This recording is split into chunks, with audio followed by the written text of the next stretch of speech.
Oi pessoal, tudo bem? Como é que vocês estão? Eu espero que todo mundo tenha conseguido entrar no Moodle, que vocês já tenham se familiarizado com o ambiente. Ele é bem tranquilo, né? Não tem nada, tem nenhum segredo. Bom, na primeira aula, né, na última aula da semana passada, eu pedi para que vocês ouvissem algumas coisas para vocês criarem referências, tá? Gente, eu não tô enrolando vocês, tá? Eu preciso que vocês ouçam, tudo bem? Porque não adianta, é muito difícil quando a gente toca alguma coisa só com a partitura. A gente precisa ter referências auditivas daquilo que a gente está tocando. Sabe, por exemplo, quando você está fazendo aula de inglês e aí você só fica estudando a apostila, mas você nunca fala com uma pessoa que realmente é nativo da língua que você está estudando? É mais ou menos isso. A gente não consegue tocar choro se a gente não ouvir choro. É por isso que eu pedi que vocês escutassem. E aí eu sugeri algumas coisas. E também tem alguns colegas de vocês que estão sem flauta nessas primeiras semanas. E eu não sei quando que eu vou poder ir no polo para entregar as flautas para vocês, porque São Carlos está em fase vermelha. Então eu não sei quando que vai acontecer o empréstimo. Então, por enquanto, a gente vai construindo essas referências auditivas pra gente conseguir, quando todo mundo estiver com a flauta. Eu odeio moto. Pra quando todo mundo tiver com a flauta, a gente já começar a tocar, tudo bem? Então, olha só, o que eu queria conversar com vocês hoje é sobre forma musical, certo? O que acontece? Todas as músicas, elas têm uma estrutura, certo? E alguns estilos musicais têm essas estruturas bem definidas, tudo bem? Então, ao longo da história da música, né, esses estilos eles foram ganhando certa estrutura, e aí quando as pessoas escutam a música pela estrutura, fala assim, essa música é tal estilo, certo? E o choro é um desses tipos de música, porque você escuta o choro, primeiro que você já reconhece o estilo pela instrumentação, então você tá ouvindo lá um violão 7 cordas, uma flauta, um pandeiro, um cavaquinho e um bandolim, você já sabe, isso aí é choro, tudo bem? Aí você escuta o ritmo, aí você percebe, isso aí é choro. E também quando eles repetem as partes A, B e C, aí você sabe, isso é um choro. E ainda mais se essas partes forem mudando de tom, aí você sabe, isso é um choro. Então a gente tem que estudar um pouquinho sobre isso. Sobre a instrumentação, sobre o estilo, sobre a estrutura e sobre a harmonia, tá bom? Só que uma coisa de cada vez, tá? Senão a gente vai ficar, vai explodir a cabeça. Então, o que a gente vai falar hoje é sobre forma musical, tudo bem? Geralmente, tá? Isso não é uma regra. Sempre tem um compositor que quer fazer diferente, porque compositor é assim mesmo. Eles têm uma estrutura e eles resolvem mudar só para fazer diferente. Ou eles têm alguma intenção poética nisso.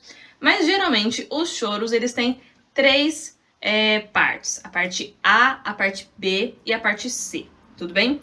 Cada uma dessas partes elas têm uma melodia diferente. Então você escuta e fala, essa parte é diferente dessa, tá bom? A gente vai ouvir um choro daqui a pouco. E aí o que acontece? Você vai ter a parte A, que ela é melodicamente e harmonicamente diferente da parte B. Então, você vai ver que a melodia é diferente, só que o tom também muda, certo? Você vai ver que na armadura de clave o tom mudou, só que é um tom parecido. Então, pode ser que o choro esteja começando com um dó maior, e aí depois ele vai ficar em lá menor, que é a mesma clave, é a mesma armadura de clave do tom de dó.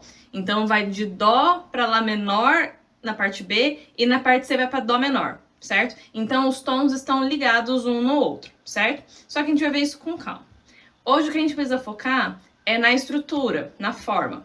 Então geralmente o choro ele vai tocar.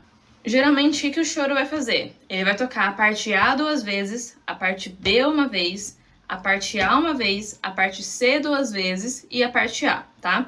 Alguns choros mudam, tá? Esteja aberto para isso. Mas pode ser que alguns choros mudam, mas no geral a forma é essa, tá bom?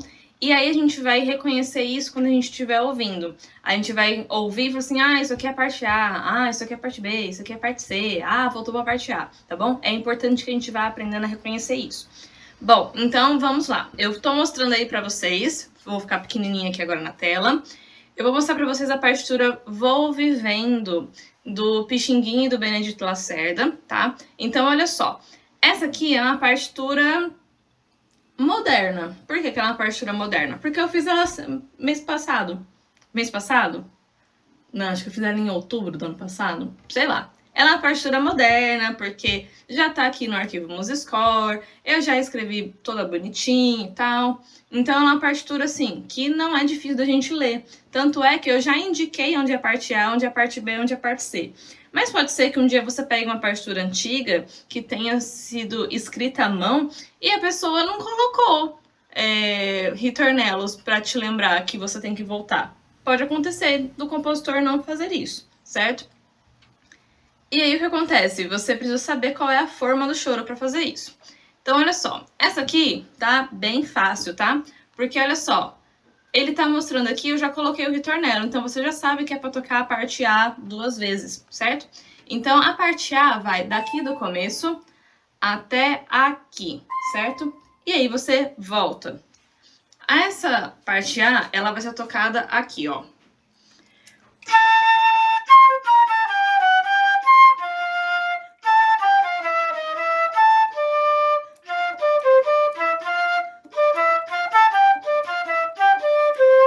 Certo? Então, essa é a melodia da parte A. Só que aí a parte A, ela já vai ter uma modulação, ela já troca o tom aqui no meio sem contar pra ninguém. Pode ver que tem uma alteração aqui, ó. Já aparece um Lá bemol bem aqui no meio, já acontece uma alteração, uma modulação aí no meio, mas tudo bem. E aí ele volta pra parte A. Então, esse... isso é parte A, tá bom? E aí a gente vai ver a parte B. A parte B, ela é diferente, tá bom?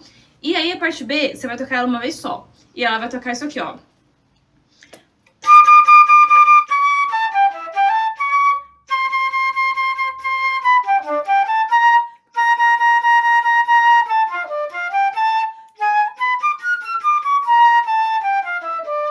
A melodia é diferente, tá bom? Isso é a parte B. Então a parte B vem daqui até aqui. Chegou aqui, o que a gente vai fazer? A gente volta pra parte A, tá bom? Então, porque você tocou 2 vezes a parte A, uma vez a parte B, voltou pra parte A. Depois que você tocou a parte A, você vai tocar daqui... Opa, deixa eu selecionar direitinho. Você vai tocar da parte A daqui até aqui. E aí você vai cair lá pra parte C, que é aqui. Tá bom? E aí a melodia da parte C ainda é diferente de novo. Ele vai fazer...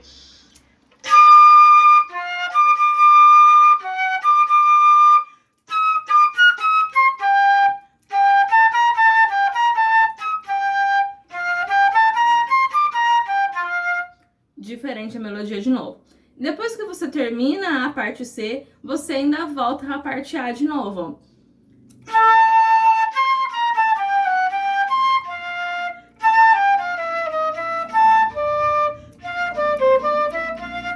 E aí faz essa volta e aí a música termina, tá bom? Geralmente os choros eles terminam desse jeitinho aqui, ó.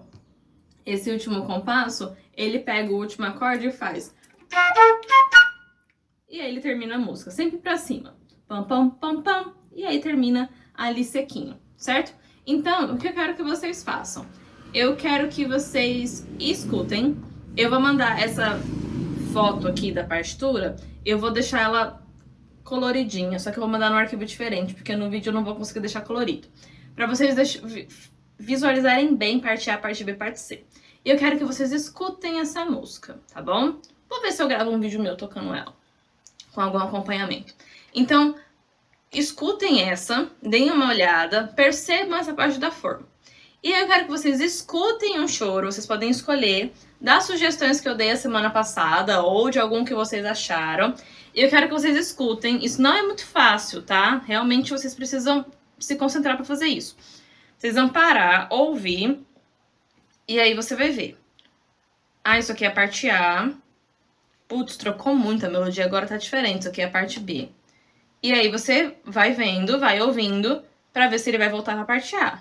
Voltou pra parte A, agora vem uma parte diferente de tudo que eu já ouvi, parte C, tá bom? Você agora vai tentar identificar a parte A, a parte B e a parte C do choro que você for escolher, tá bom? Ou das sugestões que eu dei semana passada, ou de alguma que você achou. E aí você vai anotar isso, tá? Então você vai ouvir, ó, Laíde, eu ouvi Eu ouvi Pintinhos no Terreiro.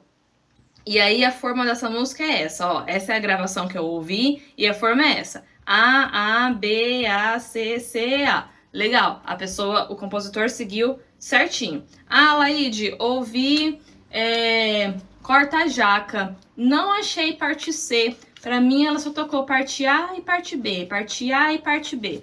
Aí a gente vê, a gente conversa, tá? Porque tem alguns choros, como por exemplo o Corta Jaca, ele só tem parte A e parte B. Mas ele tem o batuque, que é diferente, que conta como a parte C, mas não conta pra ninguém, tá? Ele é uma terceira parte que tá ali fazendo a transição entre uma parte e outra, mas ele não é necessariamente outra categoria, tá? Então a gente pode conversar sobre os choros que vocês ouvirem. Tudo bem? Qualquer dúvida, vocês me avisem. Escutem choro, tá bom? Escolham uma. Porque a gente precisa escolher uma música pra gente trabalhar, tá? E algumas músicas são bem difíceis. Essa, por exemplo, do Vou Vivendo, ela é bem chatinha. A gente teria que tocar ela bem devagar pra gente conseguir tocar ela. Tudo bem? Então, a gente se vê na semana que vem. E mandem as sugestões de vocês no grupo, tá bom? Então, tchau, pessoal!